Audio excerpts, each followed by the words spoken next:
Hello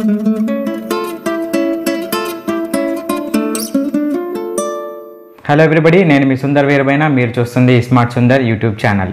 ఈరోజు మనం AC cleaning and AC maintenance గురించి నేర్చుకుందాం. సో అయితే లాస్ట్ ఇయర్ కూడా నేను ఒక ఏసీ తీసుకున్నప్పుడు ఏసీ మెయింటెనెన్స్ గురించి కాదు, కానీ ఏసీని ఎలా యూజ్ చేసుకోవాలి, ఎలా యూజ్ చేస్తే ఎయిర్ కండిషనర్ని ఎఫిషియెంట్గా వాడుకోవచ్చు అనే వీడియో చేసి చూపించాను. సో మీరు ఎవరైనా ఆ వీడియో చూడకపోతే ఒకసారి కార్డ్స్లో ఇస్తాను, ఒకసారి వీడియో చూడండి.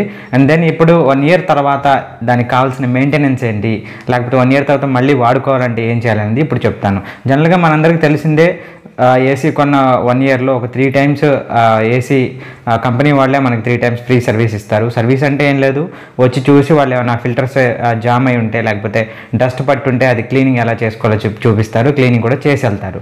సో అదేంటంటే జనరల్ క్లీనింగ్. ఇప్పుడు వచ్చేసి మనం ఇయర్లీ వన్స్, అంటే ఒకసారి వాడి సమ్మర్ అంతా అయిపోయిన తర్వాత రైనీ సీజన్ మధ్య వరకు వాడి, రైనీ సీజన్ తర్వాత రైనీ అండ్ వింటర్ ఆపేస్తాం కదా. సో ఆపేసినా లేకపోతే వాడుతూ ఉన్నా కూడా 1 ఇయర్ అయింది అంటే అందులో డస్ట్ పార్టికల్స్ అనేవి మన ఫిల్టర్లోనే కాకుండా ఇంటర్నల్గా ఉండే ఈ మన ఛాంబర్కి కూడా ఈ డస్ట్ అనేది పట్టడం అవుతుందన్నమాట. సో ఇలా జరిగినప్పుడు ఏమవుతుందంటే ఆ ఛాంబర్ అంతా కూడా మీకు జామ్ అయిపోయి ఏసీ అనేది మనకి ఎయిర్ అనేది చల్లగా అవటం కానీ తగ్గిపోతూ ఉంటుంది, ఆ ఎయిర్ ఫ్లో కూడా తగ్గుతూ ఉంటుంది. అలాగే బర్డెన్ ఎక్కువగా పడుతుంది మనకి ఎక్స్టర్నల్గా, అంటే బయట అవుట్ సైడ్ ఉన్న కంప్రెసర్ మీద. సో ఆ విధంగా మనకి ఇండోర్ యూనిట్, అవుట్డోర్ యూనిట్ రెండు బాగుండాలంటే మనం దానికి డీప్ క్లీనింగ్ చేయాల్సి ఉంటుంది. సో ఈ డీప్ క్లీనింగ్కి ఏం చేయాలంటే ఒక ప్రెషరైజ్డ్ వాటర్ అనేవి ఆ ఫిల్టర్స్ మీదకి కానీ, లేకపోతే ఇంటర్నల్గా కానీ, లేకపోతే ఎక్స్టర్నల్గా కానీ మనం స్ప్రే చేయాల్సి ఉంటుంది. సో అలా స్ప్రే చేసేటప్పుడు వాటికి స్పెషల్గా మన క్లీనింగ్ లిక్విడ్స్ అనేది వాడుతూ ఉంటారు.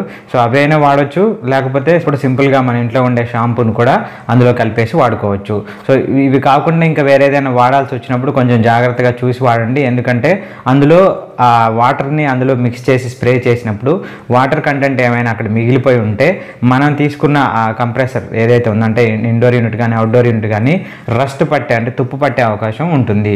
సో జాగ్రత్తగా మన ఇంట్లో ఉండే షాంపూలు వాడుకోండి, నీట్గా ఆ క్లీనింగ్ అంతా అయిపోయిన తర్వాత తీసేసుకోవడం మంచిది.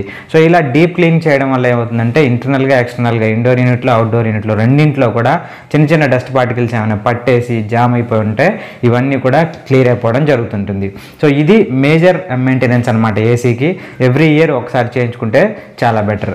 అయితే మన ఖమ్మంలో ఉన్న వాళ్ళకి ఈ యొక్క ఏసీ క్లీనింగ్ ఒకటే కాదు, ఏసీ కానీ, రెఫ్రిజిరేటర్ కానీ, లేకపోతే వాటర్ ప్యూరిఫైయర్స్ కానీ, కంగన్ అయనైజర్స్ కానీ, ఇంకా కూలర్స్ కానీ, ఇవన్నీ ఏవైనా ఇష్యూస్ ఉన్నా కూడా, అంటే చిన్న చిన్న ప్రాబ్లమ్స్ ఉండి ఎవరికి చెప్పాలి, జెన్యున్గా దాంట్లో ఉండే ప్రాబ్లం ఎవరు చెప్తారని తెలుసుకోవాలనుకుంటే మన ఛానల్ తరపున ఒక ఖమ్మంలో ఐస్మార్ట్ సర్వీసెస్ స్టార్ట్ చేస్తున్నాము.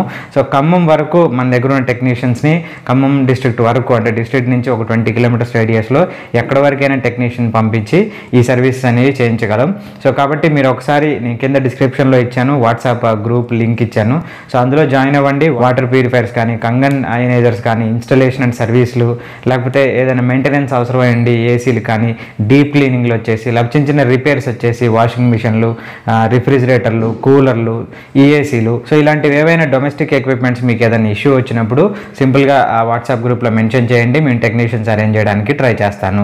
సో ఏసీ డీప్ క్లీనింగ్ గురించి అర్థమైంది కదా. సో డీప్ క్లీనింగ్ చేసిన తర్వాత మీరు ఒక 1 అవర్ పాటు అంత నీట్గా తుడిచేసిన తర్వాత పొడి క్లాత్తో, సో 1 అవర్ పాటు అలా ఉంచేసి 1 అవర్ తర్వాత ఏసీ ఆన్ చేసుకొని ఒక 24 అవర్స్ చెక్ చేసుకోండి. అంటే ఒక నైట్, అంటే ఈవినింగ్ ఈరోజు చేసామనుకోండి, 1 అవర్ తర్వాత ఆన్ చేసి పెట్టి మీరు నైట్ వాడుకుంటారు కదా, వాడుకొని చెక్ చేసుకోండి కూలింగ్ ఎలా ఉంది, కూలింగ్ కెపాసిటీ తగ్గిందా పెరిగిందా, లేకపోతే ఏసీ వర్కింగ్ సరిగా ఉందా లేదా అనేది చెక్ చేసుకోండి. సో ఇది చేసేటప్పుడు టెక్నీషియన్ జాగ్రత్తగా చెప్తాడు. జాగ్రత్తలు ఏంటంటే మనకి ఇప్పుడు వచ్చేవన్నీ పీసీబీ ఉన్న ఏసీస్ కాబట్టి ఇండోర్ యూనిట్ బోత్ అవుట్డోర్ యూనిట్లో కూడా పీసీబీ ఉంటుంది. సో అలా ఇన్వర్టర్ టెక్నాలజీతో వచ్చే ప్రతి యూనిట్ కూడా ఇండోర్ కానీ అవుట్డోర్ కానీ పీసీబీ వస్తుంది కాబట్టి ఆ పీసీబీ తడవకుండా చూసుకోవాలి. జనరల్గా అవుట్డోర్ యూనిట్లో ఆల్రెడీ అవంతా కన్సీల్ అయి ఉంటుంది, కానీ ఇండోర్ యూనిట్లో మనకి ఈ మన ఎయిర్ వెంట్స్ పక్కనే ఉంటుంది ఆ పీసీబీ. సో దాన్ని తడవకుండా కొంచెం కవర్ చేయాల్సి ఉంటుంది. అదంతా మీకు వీడియోలో ఇప్పుడు చూపిస్తున్నాను కదా. సో అలా వీడియోలో చూపించినట్టుగా కవర్ చేసి తడవకుండా ఉంటే చాలా బెటర్ అనమాట. ఎందుకంటే సింపుల్ ఇలాంటి క్లీనింగ్ కోసం మనం పీసీబీని ఖరాబ్ చేసుకోలేం కదా.